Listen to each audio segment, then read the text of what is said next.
À chaque instant, notre esprit réalise des prouesses incroyables, presque invisibles. Aujourd'hui, on va soulever le capot pour explorer ensemble cette mécanique fascinante de la pensée. De la simple perception d'une couleur jusqu'aux grandes décisions qui peuvent changer une vie. On va commencer par une question qui a l'air toute simple. Que se passe-t-il dans un esprit, là, maintenant?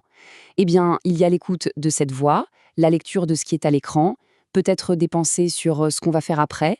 C'est tout ce tourbillon d'activité mentale que la psychologie cognitive essaie de comprendre. Il faut savoir que pendant très longtemps, la science a vu l'esprit un peu comme une boîte noire, un mystère total. C'était l'ère du behaviorisme. On se contentait de regarder ce qui était observable. Un stimulus entre, une réponse sort. Point. Et puis, la psychologie cognitive a débarqué et a provoqué un véritable séisme en osant enfin jeter un œil à l'intérieur. Alors, cette ouverture de la boîte noire, c'est ce qu'on a appelé la révolution cognitive. Voyons un peu comment ça a complètement changé notre vision de l'esprit humain. L'exemple de Chomsky est juste génial pour comprendre. Quand un enfant dit « le ballon a tombé », il n'imite personne, car aucun adulte ne parle comme ça. En fait, il applique de manière logique une règle de grammaire qu'il a comprise. C'est la preuve parfaite qu'il y a un calcul mental, un processus complexe qui se passe à l'intérieur de cette fameuse boîte noire. Bon, maintenant qu'on sait qu'il se passe des choses dedans, comment l'information entre-t-elle dans notre esprit? Eh bien, ça passe par la perception. Et on va le voir tout de suite, la perception, ce n'est pas une simple caméra qui enregistre le monde. C'est plutôt un artiste qui l'interprète. Voilà la définition formelle. La perception, c'est donc ce processus qui organise et interprète. Le mot-clé, ici, c'est vraiment interprétation. Le cerveau ne fait pas que recevoir passivement des informations, non, il construit activement sa propre version de la réalité à partir des données brutes de nos sens. Prenons cet exemple qui est très parlant. Il y a des milliers de façons d'écrire la lettre A. Pourtant, notre cerveau la reconnaît à chaque fois, instantanément. Comment c'est possible? Tout simplement parce qu'il ne voit pas juste des pixels ou des traits. Il reconnaît un concept, un modèle abstrait qu'il a appris avec l'expérience. C'est un processus super intelligent et actif. Ok, on a vu comment l'information entre. Maintenant, comment est-ce qu'elle est traitée? On va plonger au cœur du réacteur cognitif, la mémoire et l'attention. Pour simplifier, on peut voir l'esprit un peu comme un ordinateur. Imaginez qu'on entend une nouvelle sonnerie de téléphone. Le cerveau la transforme en un souvenir, c'est l'encodage. Puis, il la garde quelque part, c'est le stockage. Et la prochaine fois que cette sonnerie retentit, on la reconnaît. Ça, c'est la récupération. C'est un modèle simple, mais vraiment efficace pour comprendre comment fonctionne notre mémoire. Allez, petite expérience amusante. L'objectif est de nommer à voix haute la couleur de l'encre du mot qui s'affiche, et surtout pas de lire le mot lui-même. Alors?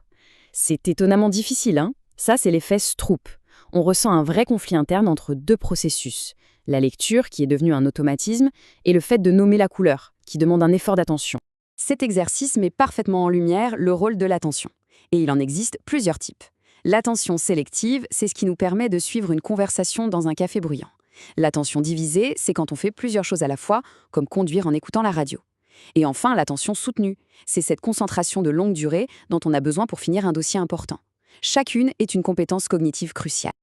Donc, on a perçu l'information, on l'a traitée, et maintenant, qu'est-ce qu'on en fait? On passe à l'étape suivante, comment l'esprit utilise toutes ces données pour raisonner, résoudre des problèmes et, au final, prendre des décisions. Grosso modo, il y a deux grandes manières de raisonner. D'un côté, la déduction, on part d'une règle générale pour arriver à une conclusion certaine. C'est le fameux « tous les humains sont mortels, Socrate est un humain, donc Socrate est mortel ». C'est la logique implacable de Sherlock Holmes. Et de l'autre, l'induction. On part d'observation pour construire une théorie. Ce signe est blanc, celui-là aussi, donc tous les signes sont blancs. C'est comme ça que la science avance. Mais attention, une seule observation contraire, un seul signe noir et tout s'écroule. Et voici un petit casse-tête classique pour illustrer la résolution de problèmes. N'hésitez pas à mettre sur pause pour essayer de relier ces 9 points avec seulement 4 traits continus. Si c'est difficile, c'est normal. La plupart des gens n'y arrivent pas du premier coup, car notre cerveau s'impose tout seul une contrainte qui, en réalité, n'existe pas. Et voilà la solution. La clé du succès, c'était d'oser sortir du carré imaginaire formé par les points. C'est une métaphore parfaite de la créativité. Pour résoudre certains problèmes, il faut briser les règles qu'on s'impose à soi-même. C'est littéralement ça, penser en dehors de la boîte. Mais notre raisonnement n'est pas toujours aussi carré. Cet exemple illustre ce qu'on appelle un biais cognitif, le biais de disponibilité. Une image choc d'un accident d'avion est beaucoup plus disponible dans notre esprit que de froides statistiques. Résultat, nos décisions sont souvent plus influencées par nos émotions et nos raccourcis mentaux que par la pure rationalité. Pour finir, on va voir comment tous ces concepts, qui peuvent sembler un peu abstraits, ont en fait un impact très concret sur la technologie qu'on utilise tous les jours. C'est vraiment le moment où la science rencontre notre quotidien. Chaque fois qu'on utilise un site web de manière fluide et intuitive, c'est parce que des designers ont pensé à nos limites d'attention et de mémoire.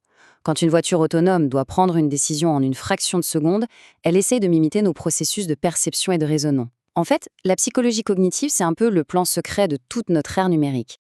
Et ça nous amène à une dernière question, une question pour la route. En essayant de construire des machines qui pensent, on est obligé de mieux comprendre comment fonctionne notre propre esprit. Finalement, peut-être qu'en perçant les secrets de l'intelligence artificielle, on finira par percer les plus grands mystères de notre propre conscience. La boucle serait alors bouclée.